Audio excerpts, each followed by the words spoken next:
జయ శుభకర వినాయక శ్రీకాణి భాగవర సిద్ధి వినాయక. నమస్కారం. ప్రేక్షకులందరికీ శుభోదయం. ముందుగా ప్రేక్షకులందరికీ గురు పౌర్ణమి పర్వదిన శుభాకాంక్షలు.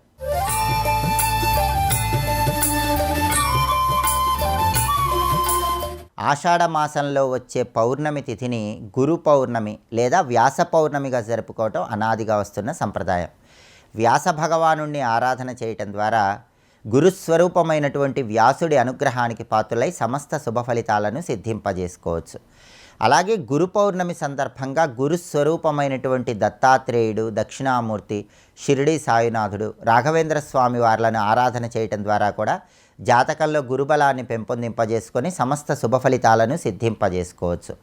ప్రధానంగా గురు పౌర్ణమి సందర్భంగా దత్తాత్రేయ స్వామిని దర్శనం చేసుకోవటం, దత్తాత్రేయ స్వామికి శనగలు దారంతో దండలాగా కట్టి ఆ శనగల దండ సమర్పించటం, దత్తాత్రేయ వజ్రకవచ స్తోత్రాన్ని పఠించడం ద్వారా గురుబలం పెరుగుతుంది, శత్రుబాధల నుంచి సులభంగా బయటపడవచ్చు. ఔదుంబర వృక్షం దత్తాత్రేయ స్వరూపం కాబట్టి ఔదుంబర వృక్షం మేడి చెట్టు దగ్గరకు వెళ్ళి దీపాన్ని వెలిగించటం, మేడి చెట్టుకు ప్రదక్షిణలు చేస్తూ ఓం కాలాగ్ని శమనాయ నమః అనే మంత్రాన్ని పఠించడం ద్వారా కూడా దత్తాత్రేయుడి సంపూర్ణమైన అనుగ్రహానికి పాత్రులై సమస్త శుభ ఫలితాలను సిద్ధింపజేసుకోవచ్చు.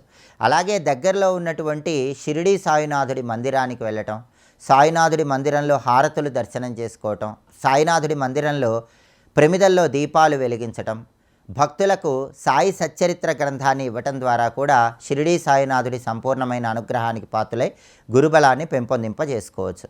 అదేవిధంగా విద్యార్థులు విద్యారంగంలో రాణించటానికి, మేధాశక్తిని పెంపొందింపజేసుకోవటానికి దక్షిణామూర్తిని పూజిస్తే ఉత్తమ ఫలితాలు కలుగుతాయి.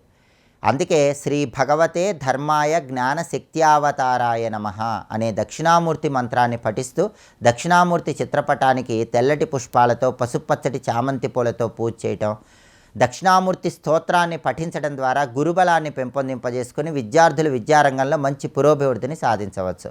అలాగే రాఘవేంద్ర స్వామి వారి మఠానికి వెళ్ళటం, రాఘవేంద్ర స్వామి వారిని దర్శనం చేసుకోవటం, రాఘవేంద్ర స్వామి మఠంలో ఉన్నటువంటి మంత్రాక్షతలను స్వీకరించి వాటిని దగ్గర ఉంచుకొని కార్యనిమిత్తమై బయటికి వెళ్ళటం ద్వారా రాఘవేంద్ర స్వామి సంపూర్ణమైన అనుగ్రహానికి సులభంగా పాత్రలు కావచ్చు.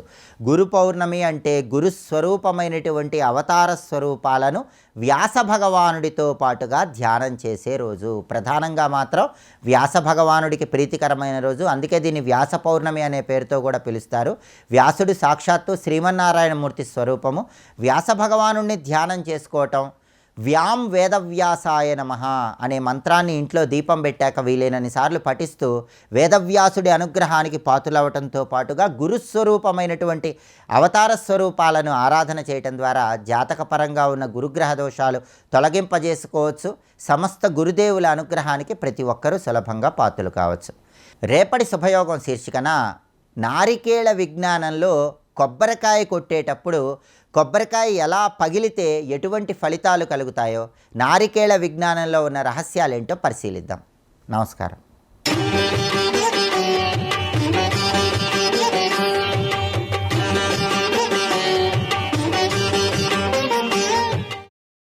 వ్యాసాయ విష్ణురూపాయ వ్యాసరూపాయ విష్ణవే నమో వై బ్రహ్మనిధయే వాసిష్ఠాయ నమో నమః. ఈటీవీ ప్రేక్షకులకు గురు పూర్ణిమ శుభాకాంక్షలు.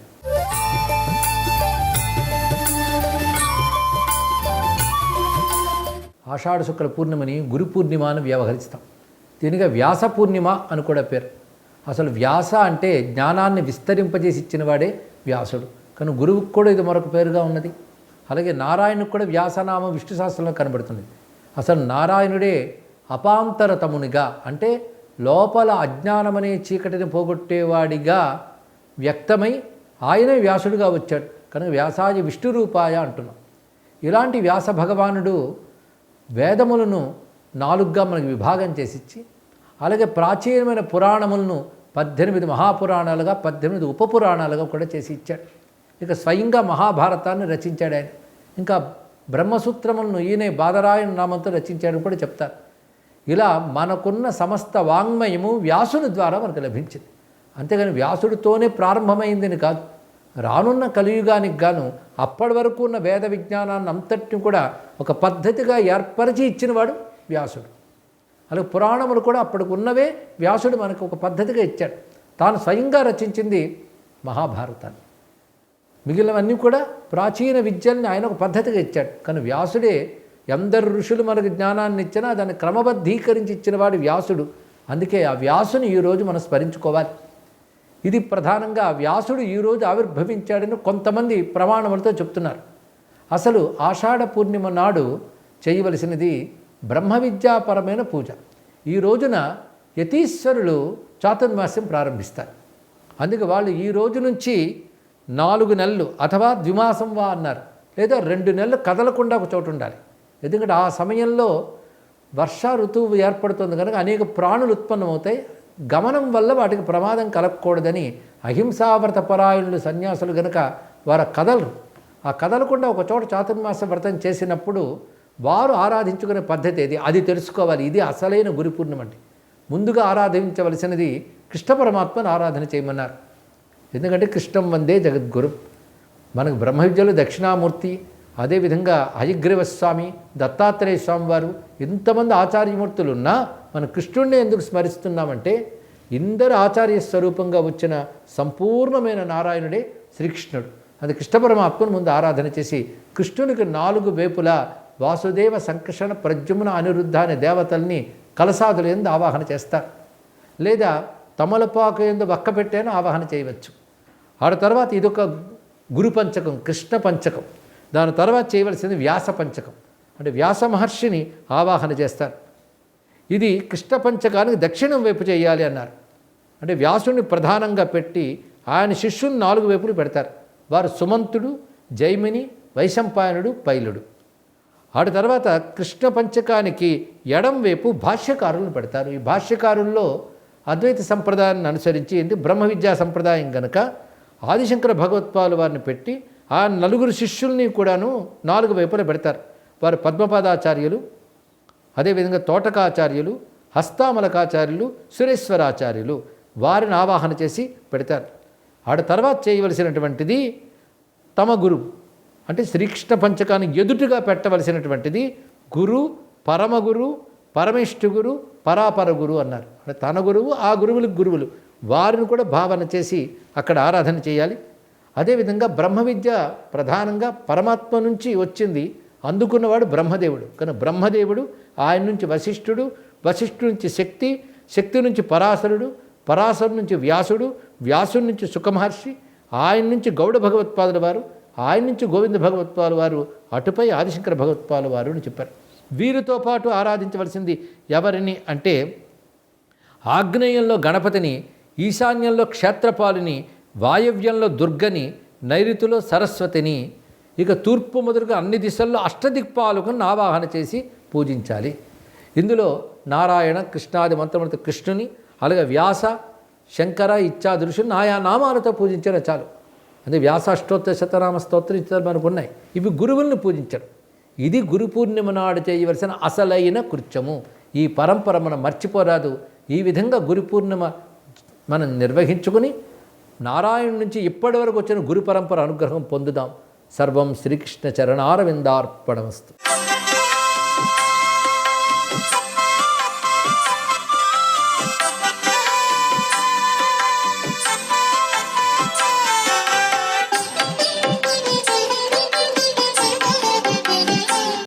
ఓం నమో నారాయణాయ, ఓం నమః శివాయ, శ్రీమాత్రే నమః, శ్రీ గురుభ్యో నమః.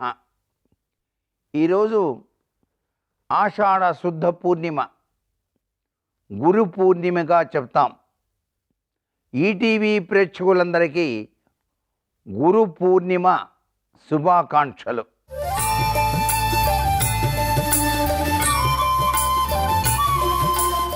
వ్యాసుల వారు వేదాల్ని 4 భాగాలుగా విభజించిన రోజు కూడాను ఇదే అని చెప్పేసి మనకు శాస్త్రాలు తెలియజేస్తున్నాయి. ఈ రోజున విష్ణు పురాణాన్ని గనక ఎవరికైనా సరే దానంగా ఇచ్చినట్లయితే వారు తనువు సారించాక విష్ణులోక ప్రాప్తిని అనుభవిస్తారు అని చెప్పేసి శాస్త్రంలో చెప్పారు. పరమ పూజ్యుడైనటువంటి ఆ మహానీయుని స్మరించుకుంటూ ఆషాఢ శుద్ధ పూర్ణిమను వ్యాస పూర్ణిమగాను గురు పూర్ణిమగాను మనమంతా పిలుచుకుంటున్నాం. ఈరోజు గురుతుల్యులను పూజించి ఇదోధికంగా మనమంతా కూడా సత్కరించాలి. అంతేకాకుండా దత్త దర్శనం, అలాగే దక్షిణామూర్తి స్వామి వారి దర్శనం, ఇవన్నీ కూడా చేసుకోవటం సర్వవిధ శ్రేయోదాయకం. పేదలకు యథాశక్తి దానం చేయటం కూడా శుభకరం. ఈనాడు అష్టగురువులలో ఎవరో ఒకరిని సేవించి వారి ఆశీర్వచనం పొందాలి. లేదా ఇంటిలో మీకు పూజాది కార్యక్రమాలు ఆచరించేటువంటి పురోహితుని కూడాను గౌరవించటం, ఏదో ఒక పురాణ పారాయణం ప్రారంభించడం, లేదా వినటం, లేదా దానం చేయటం మంగళకరంగా చెప్తాం. ఈ రోజున విష్ణు సహస్రనామ పారాయణ ఏకాహం నిర్వహించటం జన్మ జన్మాంతరాల కష్టాలన్నిటి నుంచి కూడా తొలగింపజేసుకోవడానికి ఆస్కారం ఎక్కువగా ఉంటుంది. అందుచేత ఈ రోజున ఆచరించవలసిన ముఖ్య విధి గురువులను సేవించటం, పూజించటం, విష్ణు సంబంధమైనటువంటి పురాణాలను 10 మందికి పంచటం, లేక విష్ణు సహస్రనామ పారాయణ అనేటువంటిది ఆచరించటం. సర్వే జనా సుఖినో భవంతు.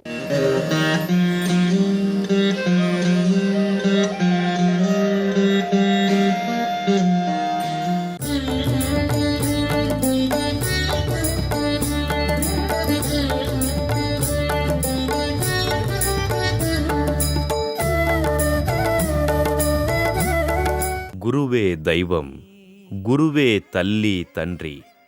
అలాంటి ఉన్నతోత్తమ గురువు సాయి. తన సత్యవాక్కులతో లోకాన్నే కదిలించిన మహనీయుడాయన. 1854లో 16 ఏళ్ల ప్రాయంలో తొలిసారిగా సాయి షిరిడీకి విచ్చేశారు. కాని కొద్ది కాలానికి అంతర్ధానమయ్యారు. ఆ తరువాత 1858లో ధూప్ఖేడ్ గ్రామానికి చెందిన చాంద్బాయి పాటిల్కు తొలిసారిగా దర్శనమిచ్చాడు. అలా షిరిడీకి 1858లో విచ్చేసిన సాయి నాటి నుంచి ఆ గ్రామంలోనే ఉండిపోయారు. ప్రియభక్తుల సమక్షంలోనే 1918 అక్టోబర్ 15 మధ్యాహ్నం 2:30 గంటలకు విజయదశమి రోజున సమాధి చెందాడు.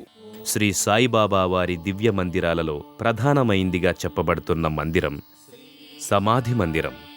బాబా ఆజ్ఞననుసరించి గోపాలరావు బుట్టి అనే బాబా భక్తుడు ఈ మందిరాన్ని నిర్మించాడని, సాయి శరణానంద్జీ 1954లో ఈ మందిరంలో బాబాను ప్రతిష్ఠించారని చారిత్రక ఆధారాల ద్వారా తెలుస్తోంది. గర్భాలయంలో సాయిబాబా దివ్యమంగళ పాలరాతి విగ్రహాన్ని దర్శించి అలౌకికమైన ఆనందానికి గురవుతారు. బ్రహ్మానందం పరమసుఖదం కేవలం జ్ఞానమూర్తిం ద్వంద్వాతీతం గగన సదృశం తత్వమస్యాది లక్ష్యం ఏకం నిత్యం విమలమచలం సర్వధి సాక్షిభూతం సాయినాథం త్రిగుణరహితం సద్గురుం తం నమామి అంటూ చేతులు జోడిస్తారు. సమాధి మందిరం తరువాత అంతటి ప్రాధాన్యం ఉన్న మహిమాన్విత ప్రదేశం ఈ ద్వారకామాయి. సమాధి మందిరానికి ఆనుకొని ఉన్న ఈ మసీదు నిలయాన్ని షిరిడీకి వెళ్లిన ప్రతి ఒక్క భక్తుడు తప్పక దర్శిస్తాడు. బాబా సజీవంగా ఉన్న కాలంలో శ్యామారావు జయకర్ అనే చిత్రకారుడి కుంచె నుంచి జాలువారిన అద్భుత సజీవ చిత్రమిది. దానికి ఎదురుగా ఉంటుంది సాయి ధుని. సమాధి మందిరానికి పక్కగా ఉత్తర దిక్కులో కనిపిస్తుంది చల్లని నీడనిచ్చే గురుస్థాన్ వేపవృక్షం. బాబా మొట్టమొదటిసారి 16 ఏళ్ల బాలుడిగా లోకానికి ప్రకటితమైన ప్రదేశమే ఈ గురుస్థానం. నిత్య పూజా కార్యక్రమాలు సుప్రభాత హారతితో ప్రారంభమవుతాయి. దీనినే కాకడ హారతిగా వ్యవహరిస్తారు. 4:15 నిమిషాలకు ధూపాంజలితో పూజా కార్యక్రమం ప్రారంభమవుతుంది. 4:30 గంటలకు కాకడ హారతి మొదలవుతుంది. భక్తులందరూ ఒకే వరుసలో హారతి పాడుతున్న వేళ ఆలయ వాతావరణం ఆధ్యాత్మిక శోభతో నిండిపోతుంది. యోగ నిద్ర నుంచి మేల్కొమ్మని చెబుతూ దోమతెరను తొలగించిన అనంతరం సాయి మూల విరాట్టుకు సమాధికి మంగళ స్నానం చేయించి నైవేద్యాన్ని సమర్పిస్తారు. ఈ సమయంలో భక్తులు భజన గీతాలను ఆలపిస్తారు. 5:30 గంటల సమయంలో మరోసారి హారతి ఇస్తారు. దీనినే సూర్యోదయ హారతి, ఉపహారతి, చిన్న హారతి అని వ్యవహరిస్తారు. అనంతరం భక్తులను దర్శనానికి అనుమతిస్తారు.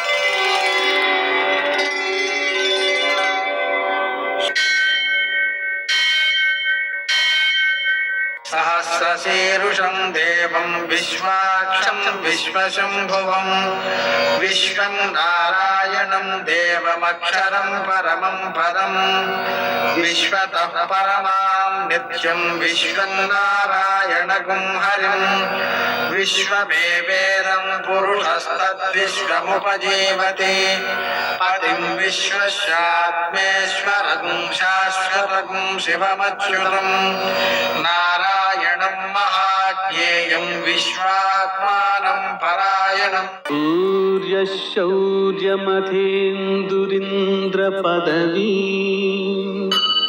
సన్మంగళం మంగళం. ఆపదామపహర్తారం దాతారం సర్వసంపదాం లోకాభిరామం శ్రీరామం మోక్షదంతం నమామ్యహం. నేటి కాలమాన విశేషాలను గమనిద్దాం. స్వస్తి శ్రీ చాంద్రమాన పరాభవనామ సంవత్సరం దక్షిణాయనం గ్రీష్మ ఋతువు ఆషాఢమాసం శుక్లపక్షం బుధవారం.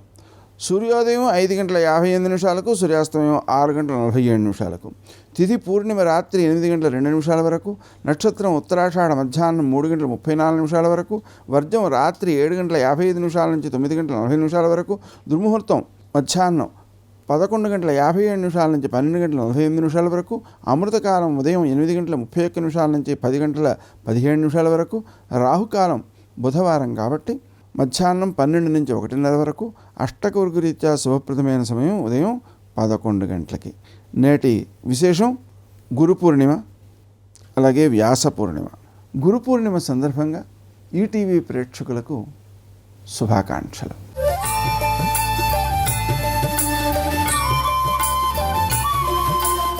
ఈరోజు గురు పూర్ణిమ సందర్భంగా వ్యాసుల వారిని, అలాగే మన గురు పరంపరను, ప్రత్యక్ష గురువులను పూజ చేసుకోవడం జరుగుతుంది. అలాగే వ్యాసుల వారికి పూజ చేయడం జరుగుతుంది. యతులు చాతుర్మాస్య వ్రతాన్ని ఈరోజే ప్రారంభం చేస్తారు. అలాగే ఈరోజు ఉన్న మరో ముఖ్యమైన విశేషం ఏంటంటే శివశయనం. అంటే ఇక్కడి నుంచి 4 మాసాల పాటు శివుడు యోగ నిద్రలో ఉంటాడు అని అర్థం. మరో ముఖ్య విశేషం మహాషాఢి, అంటే ఆషాఢ పూర్ణిమ అని అర్థం. ఈరోజు చేసేటువంటి సముద్ర స్నానం విశేషమైన సత్ఫలితాన్ని ఇస్తుంది. అలాగే ఈరోజు కనకల క్షేత్రంలో, అంటే హరిద్వారంలో స్నానం చేసిన, దానం చేసిన అక్షయమైన ఫలితం వస్తుంది అని చెప్పారు. ఈరోజు అన్నపానములు దానం చేయడం విశేషమైన ఫలితాన్ని ఇస్తుందండి. కాబట్టి మనం తాగేందుకు మజ్జిగ, అలాగే అన్నం దానం చేసినట్లయితే దానివలన చాలా ఉత్తమమైన ఫలితాన్ని పొందగలుగుతాం. నేటి ఆణిముత్యాలు.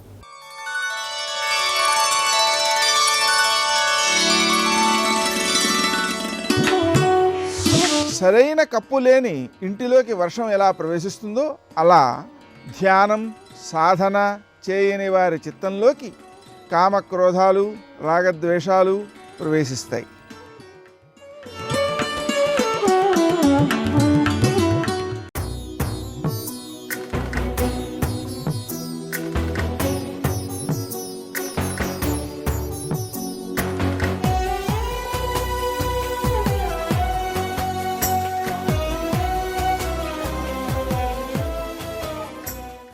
వ్యాసాయ విష్ణురూపాయ వ్యాసరూపాయ విష్ణవే నమో వై బ్రహ్మనిధయే వాసిష్ఠాయ నమో నమః. ఓం నమః ప్రణవార్థాయ శుద్ధ జ్ఞానైకమూర్తయే నిర్మలాయ ప్రశాంతాయ దక్షిణామూర్తయే నమః. ఈరోజు గురు పూర్ణిమ కాబట్టి ఈ ఒక్కరోజు మాత్రమే గురువును పూజించి మరిచిపోవడం కాదు, ప్రతిరోజు గురువును పూజించాలి, గురువును తలుచుకుంటూ ఉండాలి. గురువును తలిస్తే గురు అనే శబ్దంలోని గకారం సిద్ధినిస్తుంది, రేఫ పాపాన్ని పోగొడుతుంది. ఉకారంగా ఉన్న విష్ణువు మోక్షాన్ని ఇస్తాడు. అసలు ప్రతి ఒక్కరూ జీవితంలో సాధించవలసినటువంటి ఏమిటి అంటే అవి చతుర్విధ పురుషార్థాలు. అవే ధర్మము, అర్థము, కామము, మోక్షము. ఈ 4 పురుషార్థాలను సాధించడానికి మొదటగా గురువు శాస్త్రంలోని సారాన్ని తెలుపుతాడు. తర్వాత తీర్థాలను సేవించే విధానాన్ని తెలుపుతాడు. ఎప్పుడు ఎలాంటి పుణ్యకర్మలు చేయాలా, ఎక్కడ ఎలా చేయాలో తెలుపుతాడు. అలాగే తపస్సు, వ్రతాలు, యోగాలు చేసేవారికి అందులోని యొక్క సాధన రహస్యాలు తెలిపి సిద్ధిని చేకూరుస్తాడు. ఇలా గురువు శిష్యుడిని చక్కగా తీర్చిదిద్దగా శిష్యుడు శ్రద్ధగా ఆచారాలు పాటిస్తాడు. సంఘంలో ధర్మంగా నడుచుకుంటాడు. భగవంతుడి కోసం వివిధ యజ్ఞాలు చేసేవారికి తన శక్తి కొద్ది సహాయం చేస్తాడు. ఎప్పుడూ పురాణాలు, కథలను వింటాడు. భగవత్ తత్వాన్ని అందరికీ తెలుపుతాడు. జ్ఞానాశక్తి కలిగి శాస్త్ర మర్మాలను తెలుసుకుంటాడు. తర్వాత ఏది మంచిది, ఏది చెడు అనే నిత్యానిత్య వివేకం కలిగి మంచి పనులు చేస్తాడు. చెడు పనులను దూరంగా ఉంచుతాడు. కనుక ప్రతి వారికి గురువు అవసరం ఉంది. గురువు అందరి జీవితాల్లోనూ ఒక ముఖ్య భాగమై ఉన్నాడు. దీనిని అందరూ గ్రహించాలి. గురువు యొక్క సహకారాలు లేనిదే లోపల ఉన్న వివేక జ్యోతి వెలగదు. అంచేత గురువు చూపిన మార్గంలో నడవటం ద్వారా, గురు బోధను ఆచరించటం ద్వారా మంచి మాట, మంచి బుద్ధి, ఆపదలో ఉన్నవారికి సహాయం చేయటం, ఒకరినొకరు సహకరించుకోవటం అనేటువంటి సద్గుణాలు సమాజంలో వృద్ధి చెందుతాయి. అందరూ పవిత్రంగా ఉంటారు, స్వార్థం లేకుండా ఉంటారు, సత్యవ్రతాలుగా ఉంటారు, ఆధ్యాత్మిక మార్గంలో ఉన్నతంగా ఎదుగుతారు, నైతిక విలువలను పాటిస్తారు, 10 మందికి ఆదర్శవంతులుగా నిలుస్తారు. అటువంటి ఉత్తమ శిష్యుల స్థాయిని చూసి గురువు క్రమంగా తన కృపను వారిపై ప్రసరిస్తాడు. అంటే వారికి గల ప్రాపంచిక చింతనను తొలగించి మనస్సును శుద్ధి చేస్తాడు. తర్వాత మనస్సులో ఆధ్యాత్మిక చింతనను నిలిపి వారి వారి సాధనల్లో తగిన మెలకువలు బోధిస్తాడు. చిట్ట చివరిగా ఆత్మజ్ఞానాన్ని ప్రసాదిస్తాడు. ఇది గురువు శిష్యుడికి చేసే అతిపెద్ద మేలు. ఆత్మజ్ఞానాన్ని పొందటం వల్ల ఎలాంటి ఉపయోగం చేకూరుతుంది అంటే, అనేక జన్మ సంప్రాప్త కర్మేంధన విదాహినే ఆత్మజ్ఞానాగ్నిదానేన తస్మై శ్రీ గురువే నమః. మనం ఇప్పటి వరకు లెక్కలేనన్ని జన్మలను ఎత్తాం కదా. మనం గత జన్మల్లో చేసిన కర్మలు, ప్రస్తుత జన్మలో చేసుకున్న కర్మలు, ఈ రెండింటి మూలంగా రాబోయే కర్మలు అనే కట్టెలు, అంటే గురువు ప్రసాదించిన ఆత్మజ్ఞానం అనే అగ్నితో భస్మైపోతాయి. మనం కూడబెట్టుకున్న పాప కట్టెలు. అలా కరుణించి ఉద్ధరించే గురువు నిత్యము నమస్కరించాలి. ఇది జ్ఞానవంతమైన జన్మ కదా. అందుకని గురువును ఆశ్రయించి ఈ జన్మలో తరించటానికి ప్రయత్నించాలి. లేకపోతే జన్మకు ప్రయోజనం లేదు. ఎందుకంటే నువ్వు గత జన్మలో ఏదో గొప్ప పుణ్యం చేసుకున్నావు కాబట్టి ఈ మనుష్య జన్మ వచ్చింది. ఇది జ్ఞానవంతమైన జన్మ కనుక దీనికి సార్థకం చేసుకోవాలి. అంచేత ప్రతి ఒక్కరూ ఆహారము, నిద్ర, మైథునము అనే ప్రధానమైన కర్మలలో జాగ్రత్తగా ఉండాలి. పశుపక్షుల్లాగా ప్రవర్తించకూడదు. అహంకార భావాలను, అల్పభావాలను విడిచి గురుబోధను పాటిస్తూ జీవించాలి.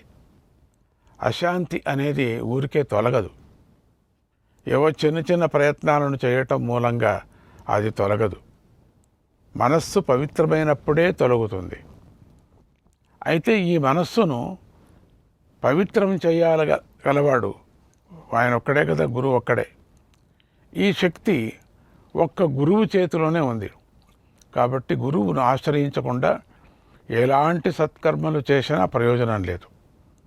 అందుకే అందరి చేత పూజించబడే అవతార పురుషులు కూడా గురువును ఆశ్రయించారు. లోకానికి గురువు యొక్క ఆవశ్యకతను తెలిపి సనాతన ధర్మాన్ని ఆచరించి చూపించారు. పూర్వం శ్రీరామచంద్రుడు వశిష్ఠ మహర్షిని పూజించి విద్యను నేర్చుకోగా, శ్రీకృష్ణ పరమాత్మ సందీపని గురువును పూజించి విద్య నేర్చుకున్నాడు.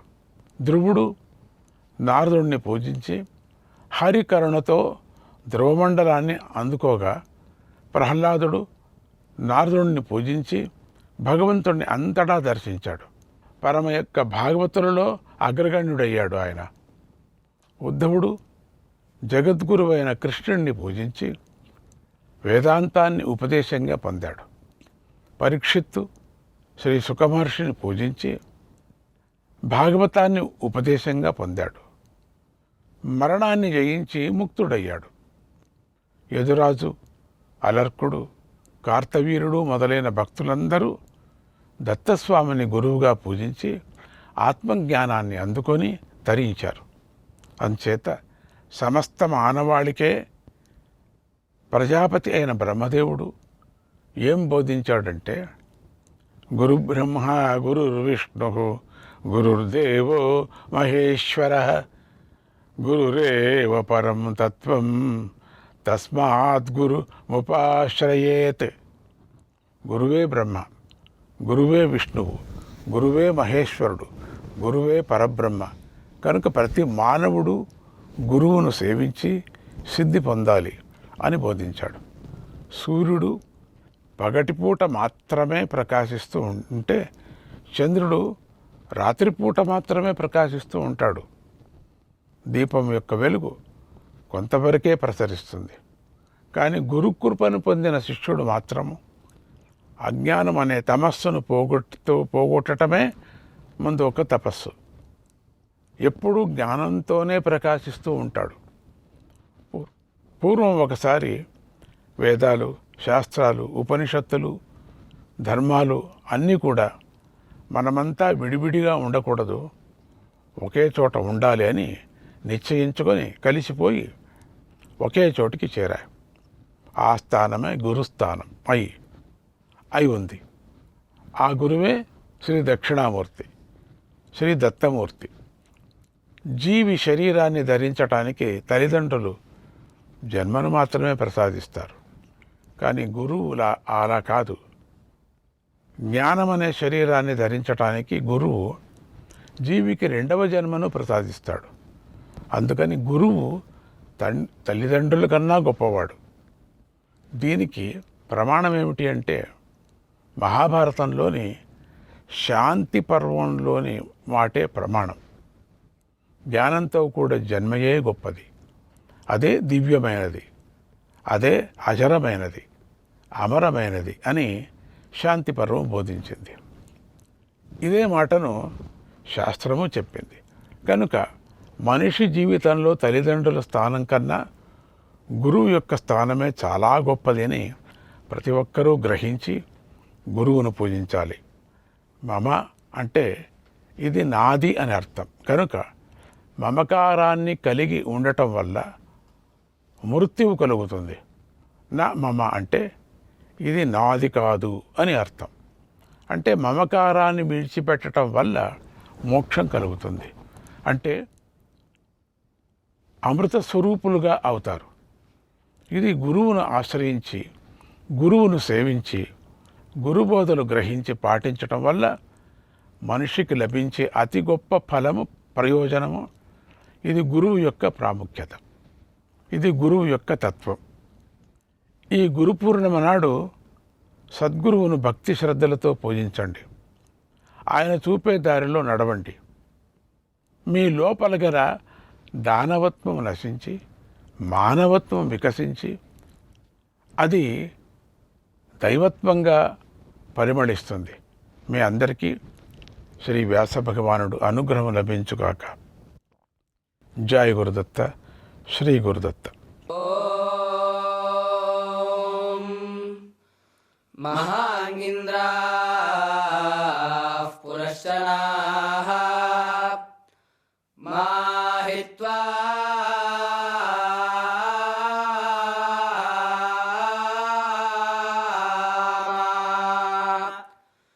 సువజ్రా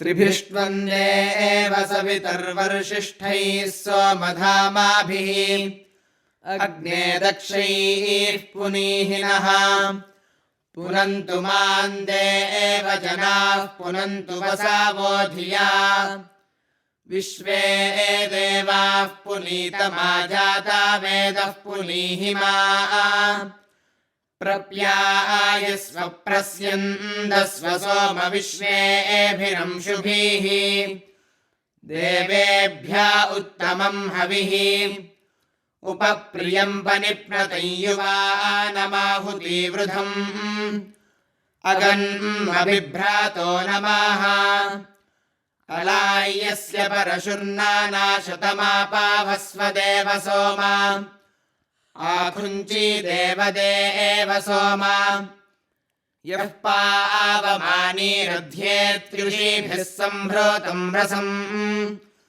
सर्वं सपूतमश्नादि स्वदितं मातरिश्वाना पावमानीर्यो अध्येत्युषीभिः सम्भृतं रसम् तस्मै सरस्वतीर्हे क्षीरं सर्पिर्मधूदकम् हरिः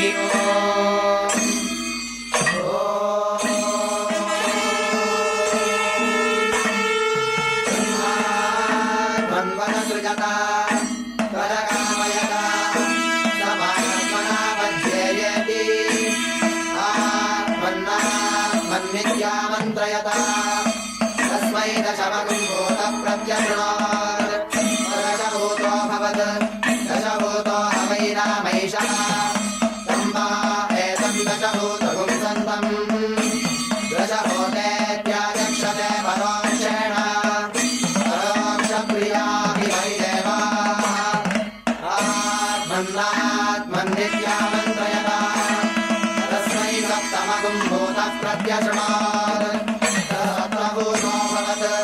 सप्तभूतो हवैरामैषः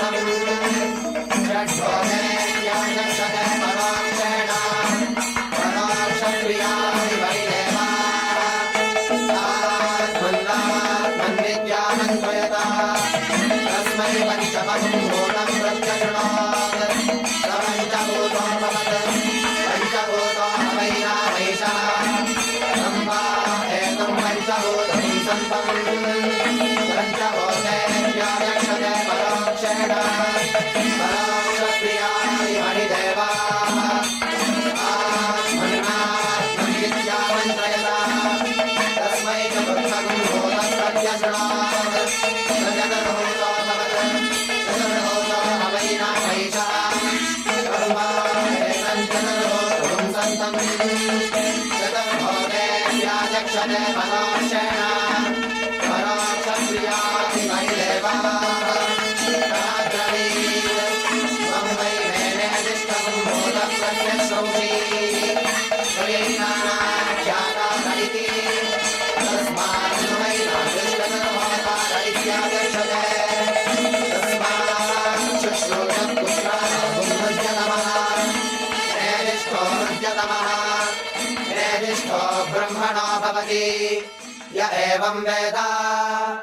ॐ सह भवतु सह नौ भुनक्तु सह वीर्यङ्करवावहै तेजस्विनावधीतमस्तु मा विद्विषावहै। ॐ शान्तिः शान्तिः शान्तिः।